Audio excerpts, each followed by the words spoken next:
શ્રીમદ ભગવદ્ ગીતા તો એમ કહે છે કે તમે જન્મ્યા છો ત્યારે તમારી સાથે જે જોડાયા છે તે વાયુ, અગ્નિ, કોઈ પણ સૂક્ષ્મ કે સ્થૂળ બધાની ચિંતા તમારે કરવાની છે.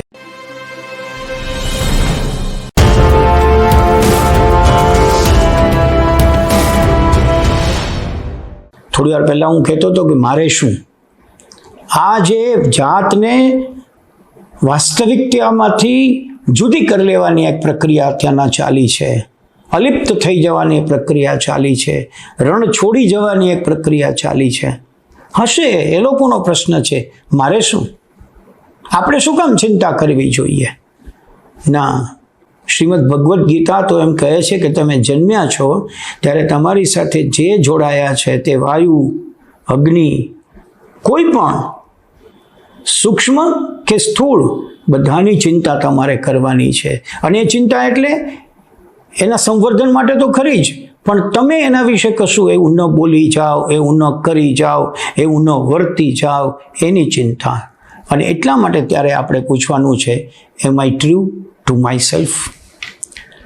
મને વિચાર આવ્યો કે આપણે થોડુંક વાતો કરીએ ત્યારે ઊંડાણથી પછી મનોમંથન થતું રહે એવા કોઈ મુદ્દાઓ આજે આપની સાથે ચર્ચું. હું આપની સાથે આજે વાત કરવાનો છું ત્યારે મને ગમેલા કેટલાક વિડીયોઝ પણ વચ્ચે હું દર્શાવવાનો છું, એટલા માટે કે એ વિડીયો દ્વારા મારે જે કહેવું છે તે વધુ સતર્ક રીતે આપના સુધી પહોંચે છે. મને ને તમને ખ્યાલ છે મિત્રો કે આપણે ત્યાં વારંવાર બોલાતું વાક્ય છે, સત્યમ બ્રુયાત પ્રિયમ બ્રુયાત. ન બ્રુયાત સત્યમ પ્રિયમ, સત્યમ પ્રિયમ ન બ્રુયાત, પ્રિયમ ચ નાનૃતમ બ્રુયાદ એષ ધર્મ સનાતન. सच बोले लेकिन प्रिय हो ऐसा सच बोले, अप्रिय दुखदायी सच न बोले, प्रिय बोलिए लेकिन असत्य नहीं हो ऐसा प्रिय बोलिए. यह धर्म सनातन और शाश्वत है. આ વાત એટલા માટે આજે આપણે ટાંકવી પડી છે, મનુસ્મૃતિમાંથી આ શ્લોક લીધો છે. વારંવાર આપણને કહેવામાં આવે છે કે સત્ય બોલવું, પણ પ્રિય હોવું એવું સત્ય બોલવું. તો આ હંમેશા શક્ય બને છે. અને આ વાત મેં એટલે અહીં રજૂ કરી છે કે આ વાતને વળગી રહેવા વખતે જ આપણને અંદરથી કોઈ બોલે છે કે બોલતા પહેલાં વિચારજે દોસ્ત, આ સાચું છે? તું પોતે આમ કરે છે? તમે પોતે આને અનુસરો છો? તમે અનુસરતા નથી તો બીજાને કહેવાનો તમને કોઈ હક નથી. બહુ જૂની ને જાણીતી આપણે લોકો ભણતા ત્યારની વાત કે સંત જ્ઞાનેશ્વર પાસે જો કોઈ કહે છે કે ભાઈ મારું સંતાન છે એ બહુ ગોળ ખાય છે, આપ એને સમજાવો કે ગોળ ન ખાય.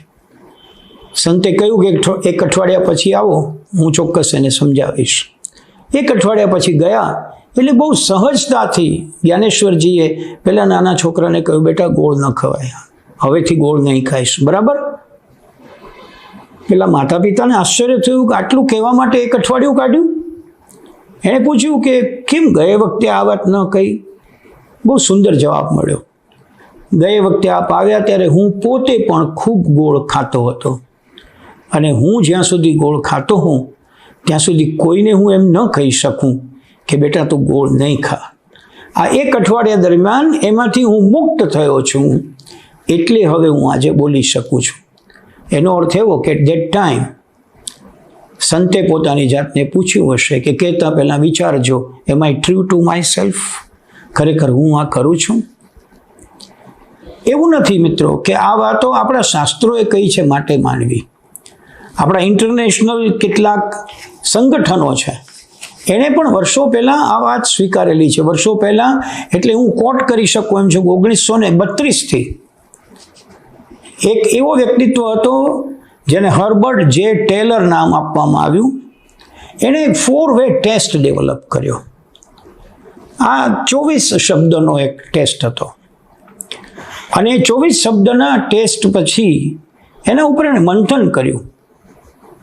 એ પોતે નાદારી નોંધાવી ચૂકેલ વ્યક્તિ હતો, અને પછી એને વિચાર આવ્યો કે નાદારી નોંધાવવાના કારણો શું? એમાંથી એને આ 4-વે ટેસ્ટ મળ્યો અને 4-વે ટેસ્ટ 1943થી વિશ્વ આખાના રોટરી ઓર્ગેનાઇઝેશને પોતાના ધ્યાન મંત્ર અથવા બુદ્ધ મંત્ર તરીકે સ્વીકાર્યું. આપણામાંથી ઘણા લોકો એ જાણે છે. મને આજે એનો સંદર્ભ લેવાની એટલે ઈચ્છા થઈ છે કે આ 4-વે ટેસ્ટ એ મને એમ આઈ ટ્રુ ટુ માય સેલ્ફ એ વિષયને ઇલાબોરેટ કરવામાં ઘણો ઉપયોગી થાય એમ છે. 4 પ્રશ્નો પૂછવાના તમારી જાતને, first, second, third and fourth. પહેલો પ્રશ્ન, is it the truth? Is it the truth? શું તે સત્ય છે? Second, is it fair to all concern? જે હું કહી રહ્યો છું, કરી રહ્યો છું તે બધા માટે યોગ્ય છે, યથાર્થ છે?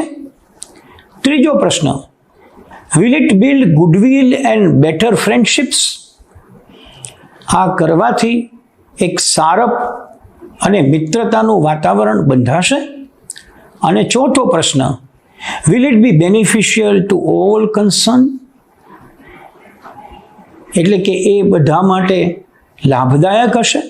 આ 4 પ્રશ્નો તમારી જાતને પૂછો અને આ 4 પ્રશ્નોમાંથી જે જવાબ મળે એ જવાબ ચોક્કસ એવો મળશે કે જેમાં તમને અંતરાત્માનો અવાજ સાંભળવો પડશે અને એ અવાજ તમને એવું કશું કહેશે, ઇઝ ઇટ ધ ટ્રુથ?